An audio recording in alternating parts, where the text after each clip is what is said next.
پھر نبی صلی اللہ علیہ وسلم نے ایک حدیث بیان فرمائی کہ وہ احد کے پیچھے اترے گا، وہ آگے نہیں، وہ احد کے پیچھے اترے گا اور فرشتے اس کا راستہ روک لیں گے۔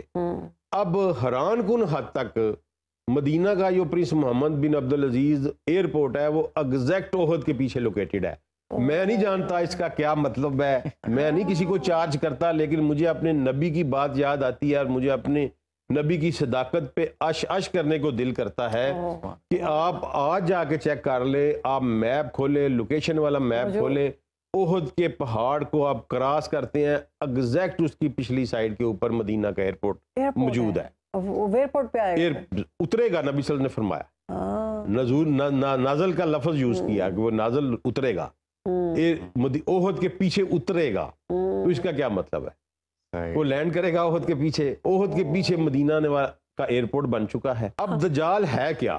مطلب دجل کا لفظ جو ہے نا عربی میں، یہ ایک کہتے ہیں ملمہ کاری کو، جس طرح مثلا لوہے کے اوپر سونے کا پانی چڑھا دیا جائے اور اسے سونا کہہ کے بیچا جائے، حقیقت چھپا دی جائے، اس کو دجل کہتے ہیں۔ اندر سے کچھ اور ہو، باہر سے کچھ اور ہو، اس کو دجل کہتے ہیں۔ تو وہ جتنے بھی شعبدے پرفارم کرے گا نا، وہ اس کو دجال، ایکچوئل نبی صلی اللہ علیہ وسلم نے اس کو جب بھی پکارا ہے تو مسیح الدجال کہہ کے پکارا ہے۔ صحیح، ٹھیک ہے۔ اب اس کی کیا ریزن ہے؟ اس کی ریزن ہے کہ نبی صلی اللہ علیہ وسلم نے ایک خواب دیکھا، یہ ہماری بخاری میں حدیث ہے کہ نبی صلی اللہ علیہ وسلم نے ایک خواب دیکھا کہ عیسیٰ علیہ السلام کعبہ کا طواف کر رہے ہیں اور دو بندوں کے کندھوں کے اوپر انہوں نے ہاتھ رکھا ہوا ہے اور ان کے پانی بہہ رہا ہے ان کے بالوں سے۔ تو نبی صلی اللہ علیہ وسلم، میں نے پوچھا کون ہے؟ مجھے بتایا گیا کہ یہ عیسیٰ ابن مریم ہے۔ اس کے پیچھے انہوں نے کہا یہ ایک بندہ آ رہا تھا جو ایک آنکھ سے کانا تھا، اسی طرح اس نے دو بندوں کے کاندھے پہ ہاتھ رکھا تھا، وہ بھی طواف کر رہا تھا۔ میں نے پوچھا یہ کون ہے؟ مجھے بتایا گیا کہ یہ دجال ہے۔ اب اس خواب کا مطلب یہ ہے کہ وہ سارے کام کرے گا جو عیسیٰ علیہ السلام نے کرے، وہ عیسیٰ علیہ السلام کے پیچھے قدم پہ قدم جا رہا ہے، اور اسی لیے اینٹی کرائسٹ کہتے ہیں، اس لیے اینٹی کرائسٹ کہتے ہیں۔ اب عیسیٰ علیہ السلام نے مردے زندہ کیے ہیں، وہ مردے زندہ کرے گا۔ عیسیٰ علیہ السلام نے مثلا انتہائی بیمار شخص کو ٹھیک کیا ہے ایک ہاتھ سے، وہ ٹھیک کرے گا۔ اسی پہ خواتین زیادہ جائیں گی، اسی پہ خواتین زیادہ جائیں گی۔ اور یہاں تک نبی صلی اللہ علیہ وسلم نے فرمایا کہ ایک مومن بندہ اپنی بہن، اپنی بیٹی، اپنی ماں، اپنی پھوپھی کو بازو سے پکڑ کے کھینچے گا کہ نہ جاؤ، وہ پھر بھی چلی جائیں گی۔ ٹھیک ہے۔ اب وہ یہ دجل کرے گا۔ نبی صلی اللہ علیہ وسلم نے فرمایا کہ جو اس کا پانی ہوگا وہ اصل میں آگ ہوگی، اور جو آگ ہوگی وہ اصل میں پانی ہوگا۔ اگر وہ کہیں تمہیں مل جائے تو اس کی آگ میں کود جانا، اپنی بہتر ہوگی، اپنی تم جنت میں جا نکلو گے۔ انہوں نے اپنی امت کو وہ یہاں تک بتا کے گئے ہیں کہ اب وہ آگ، اور کیونکہ دجل ہے نا، ظاہری طور پہ آگ نظر آ رہی ہے، اندر پانی ہے۔ عبدالسلام صاحب، وقت بہت کم ہے، میں چاہتا ہوں کہ آپ اگر وہ نشانی ایگزیکٹ بتا دیں کہ حالات تب کیا ہوں گے جب جی وہ آنے والا خروج۔ سب سے پہلے سر وہ یہ ہے کہ 3 سال پہلے قحط ہوگا، قحط ہوگا، اور وہ اس کا سب سے پہلا شعبہ وہ جو شروع ہوگا وہ ہیومن رائٹ سے شروع ہوگا۔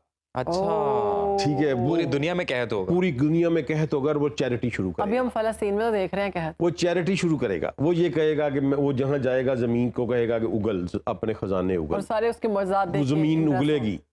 پھر وہ کیا کہ مجھے رب مانو۔ اب یہ بڑی بریک لائن ہے، what is رب اینڈ what is الہ۔ یہ ایک ڈفرینس کرنا پڑے گا۔ وہ الہ کا دعویٰ نہیں کرے گا، وہ کبھی آپ سے یہ نہیں کہے گا کہ مجھے سجدہ کرو۔ اچھا، نیور سر، نیور۔ وہ کہے گا مجھے رب مانو۔ رب کیا ہوتا ہے؟ اور الہ وہ ہوتا ہے جس کے قانون کے تابع آپ زندگی گزارتے ہیں، آپ جس کے آگے جھک جاتے ہیں، وہ اس کو الہ کہتے ہیں۔ رب وہ ہوتا ہے جو آپ کا سبسسٹنس کا، آپ کی اکانومی کا مالک ہوتا ہے۔ اچھا، وہ سب سے پہلے اکانومی پہ قبضہ کرے گا۔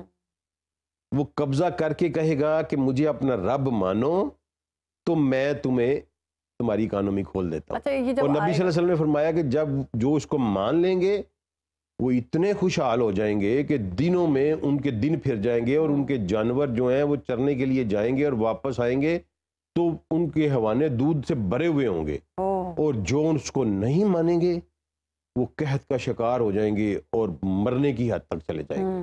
اور اپنی امت کو فرمایا کہ اس کے قریب نہ جانا، تمہیں پتہ چلے کہ وہاں دجال ہے، وہاں سے بھاگ جانا۔ اس کا فرمایا ایک مومن جو عبادات میں بہت راسخ ہوگا، وہ یہ کہے گا کہ مجھے کیا کہہ لینا ہے اس نے, وہ اس کے قریب جائے گا, اس سے بحث کرے گا اور اس کا مطیع ہو جائے گا. یعنی اتنے کنونسنگ آرگومنٹس ہوں گے, اتنی بڑی ٹیکنالوجی, بہت مشکل ہوگا اپنے آپ کو سنبھالنا. اب یہ ٹیکنالوجی دیکھیں نا کدھر جا رہی ہے, آرٹیفیشل رینز کہتے ہیں ایک آواز ہمارے لاہور میں آ گئی ہیں, ٹھیک ہے. عبدالسلام صاحب کہتے ہیں کہ جب دجال کی جو آواز ہے نا وہ ہر کسی کو سنائی دے گی, بے شک وہ مدینہ میں ہے نا تو پوری دنیا. میڈم یہ گوگل آپ کو سنائی تو دے رہا ہے, یہ جو کیا کر مثلا یہی تو کہہ رہا ہوں کہ سائنس اور ٹیکنالوجی کا اور دجال کا آپس میں بہت گہرا تعلق ہے. اب آپ مجھے بتائیں کہ آپ لاہور کی سڑک میں گھوم رہے ہیں, آپ لوکیشن لگاتے ہیں, وہ آنٹی بتاتی جاتی ہے آپ کو کہ آپ دائیں مڑ گئے, آپ غلط مڑتے ہیں, وہ کہتی ہے ہاں وہ تم نے غلطی کر لی ہے, بالکل تم اب دوبارہ سے, ٹھیک ہے. تو اب اگر وہاں بیٹھ کے دجال خطاب کرے گا تو وہ سنے گا نہیں ساری دنیا, ایک ایک گھر ایک ایک بستی میں اس کی آواز جائے گی. اچھا اس کا یہ جو دجال ہے اس کا امام مہدی علیہ السلام کے ظہور کے بعد ہی آئے گا یا پہلے آئے گا؟ جی یہ امام مہدی کے ظہور کے بعد آئے گا. ٹھیک, اس کے ظہور کے پہ ہم بات کریں گے اگلے سیگمنٹ. آج ہم صرف یہاں تک ہیں کہ یہ ہے کیا, انسان ہے, ایک بہت بڑے سسٹم کے اوپر آئے گا, مشرق سے نکلے گا, اور نبی صلی اللہ علیہ وسلم نے فرمایا کہ اصفہان کے 70,000 یہودی اس کے ساتھ ہوں گے. اب آپ کو یہودی اپنے مسیحا کہتے ہیں. اب آپ کو سن کر حیرانگی ہوگی کہ اصفہان میں سب سے بڑی سیٹلمنٹ ہے اس وقت یہودیوں کی. اصفہان ایران کا ایک شہر ہے, بالکل, اچھا, اور اس میں تقریباً 2-3 لاکھ یہودی اس وقت موجود ہیں, بالکل مقیم ہے, ایران کے شہری ہیں. اور یہ پوری دنیا میں ٹریول کرے گا لیکن مدینہ نہیں جا سکے گا. یہ مدینہ دیکھیں سر, وہ بھی بڑی خود اس نے تمیم داری کو کہا کہ میں طیبہ میں نہیں جا سکوں گا اور مکہ میں نہیں جا سکوں گا, وہ میرے لیے حرام کر دیے گئے ہیں. تو نبی صلی اللہ علیہ وسلم نے اپنی چھڑی مبارک زمین پہ مار کے کہا یہ طیبہ ہے, یہ طیبہ ہے, یہ طیبہ ہے, مدینے کی زمین کو کہا. اور پھر نبی صلی اللہ علیہ وسلم نے ایک حدیث بیان فرمائی کہ وہ احد کے پیچھے اترے گا, وہ احد کے پیچھے اترے گا اور فرشتے اس کا راستہ روک لیں گے. اب حیران کن حد تک مدینہ کا جو پرنس محمد بن عبدالعزیز ایئرپورٹ ہے وہ ایگزیکٹ احد کے پیچھے لوکیٹڈ ہے. میں نہیں جانتا اس کا کیا مطلب ہے, میں نہیں کسی کو چارج کرتا, لیکن مجھے اپنے نبی کی بات یاد آتی ہے اور مجھے اپنے نبی کی صداقت پہ اش کرنے کو دل کرتا ہے کہ آپ آج جا کے چیک کر لیں, آپ میپ کھولیں, لوکیشن والا میپ کھولیں, احد کے پہاڑ کو آپ کراس کرتے ہیں, ایگزیکٹ اس کی پچھلی سائڈ کے اوپر مدینہ کا ایئرپورٹ موجود ہے. ایئرپورٹ پہ آئے گا, اترے گا, نبی صلی اللہ علیہ وسلم نے فرمایا, نازل کا لفظ یوز کیا کہ وہ نازل اترے گا, احد کے پیچھے اترے گا. تو اس کا کیا مطلب ہے, وہ لینڈ کرے گا احد کے پیچھے, احد کے پیچھے مدینہ کا ایئرپورٹ بن چکا ہے. پھر نبی صلی اللہ علیہ وسلم نے فرمایا کہ عیسیٰ علیہ السلام اس کو لد کے مقام پر قتل کریں گے. اچھا, آج لد اسرائیل کا شہر ہے اور اسرائیل کا سب سے بڑا انٹرنیشنل ایئرپورٹ لد کا ایئرپورٹ ہے.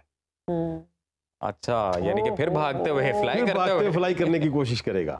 اچھا, یہ ایسے فیکٹس ہیں کہ آپ گوگل کے اوپر چیک کر سکتے ہیں اور آپ کو مل جائیں گے, آپ کو مل جائیں گے. عبدالسلام صاحب بڑا ہی دلچسپ یہ سیگمنٹ ہے اور ٹاپک ہے, اور جیسے کہ ابھی آپ نے بولا کہ یہ ہم کنٹینیو رکھیں گے انشاءاللہ اگلے سیگمنٹ میں, پھر ہم آگے جائیں گے, پھر ہم سورہ کہف کو پورا پڑھیں گے دجال کے حوالے سے انشاءاللہ. اس میں کیا کیا ٹاپک ڈسکس ہوئے ہیں. اور سورہ کہف میری ایک گزارش ہے آپ کے سامعین جو بھی ہیں آپ کی وساطت سے, کہ نبی صلی اللہ علیہ وسلم نے کوئی نماز ایسی نہیں جس میں نبی صلی اللہ علیہ وسلم نے دجال سے پناہ نہ مانگی ہو. اپنے بچوں کو یہ بتائیں, خود بھی ہر نماز میں دجال کے شر سے پناہ مانگنے کی کوشش کریں, کیونکہ ہم آخر زمان میں جی رہے ہیں.